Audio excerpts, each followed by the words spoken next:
Hi guys, good morning to everyone. लोगों को भी ये दिक्कत आती होगी, मुझे भी आती है। हम लोग जब क्लाइंट मीटिंग के लिए जाते हैं तो हमारी प्री प्लानिंग नहीं होती। तो उसके लिए हमें क्या करना चाहिए, अगर हम किसी भी दिन जा रहे हैं तो उससे पहले दिन हमें क्लाइंट से सबसे बात करके रखनी चाहिए। एक शेड्यूल हम बना लें। एग्जांपल, अगर हमें 3 मीटिंग के लिए जाना है और डिस्टेंस है 60 किलोमीटर, तो उसमें हम पहले डिसाइड कर लें कि हमें किस पहले प्लेस पे क्या जाना है, उसकी लोकेशन मंगवा के रख लें। और जब मॉर्निंग में सुबह हम निकलें तो हमारे पास लोकेशन होनी चाहिए जो ड्राइवर को पता हो और सेल्स पर्सन को पता हो। इसके अलावा जो आपकी टीम में CRM होती है, तो ये CRM की आप रिस्पॉन्सिबिलिटी लगा सकते हैं, जो हमने लगाई। पहले हमें चैलेंजेस आते थे, तो जब से हमने CRM को लगाया तो ये हमारे चैलेंजेस ख़त्म हो गए। अब हम क्या करते हैं, जब हम मीटिंग के लिए जाते हैं तो मीटिंग में पहले हमारे पास लोकेशन होती है, क्लाइंट से टाइम सेट होता है, क्लाइंट से कंफर्म होता है, हम उसके शेड्यूल कैलेंडर में चढ़ा देते हैं, सेल्स पर्सन के चढ़ा देते हैं, अपने चढ़ा देते हैं। तो that is all confirmation. Even you can share with the driver as well.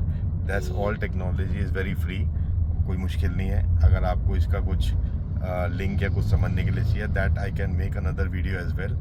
तो that is a very simple work. और जब ये आपका सारा जॉट डाउन हो जाता है तो आप उसको अपने पास वीडियो के माध्यम से सेव करके रख सकते हैं। अब जब आप क्लाइंट के पास जा रहे हैं तो उसकी भी आपकी एक पिच बनी होनी चाहिए कि आपने क्लाइंट से कैसे बात करनी है, क्या आप टारगेट प्लान लेके जा रहे हैं, जो कि आपकी पॉकेट में होना चाहिए लिखा हुआ कि इतने की डील आप क्लोज करोगे, ऐसे आप उससे बात करोगे।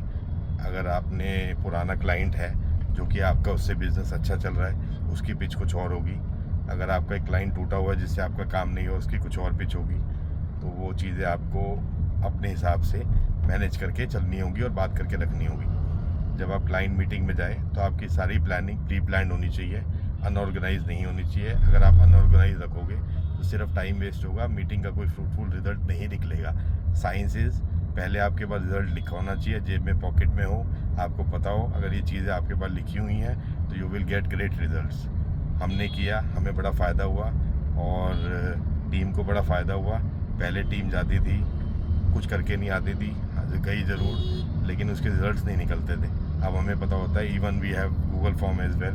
हम पहले गूगल फॉर्म में भरते हैं हम कहाँ जा रहे हैं, उसके बाद भरने के बाद नेक्स्ट उस गूगल फॉर्म का आफ्टर मीटिंग का रिव्यू होता है। देन उसके बाद हम FMS भी करते हैं, जिससे हमें पता होता है कि इस क्लाइंट में क्या क्लोज हुआ, और आगे फर्दर हम उसको मैका और स्कॉट शीट पे मॉनिटर करते हैं। This all system you can develop. ये काफ़ी बड़े मतलब सिस्टम्स आ गए हैं। इवन अगर आप सिस्टम्स पे चलते हैं तो सिस्टम से तो आपका काम भी बहुत इजी हो सकता है। फ़िलहाल के लिए जो बेसिक है, आपको एटलीस्ट शेड्यूलिंग करके चलनी चाहिए।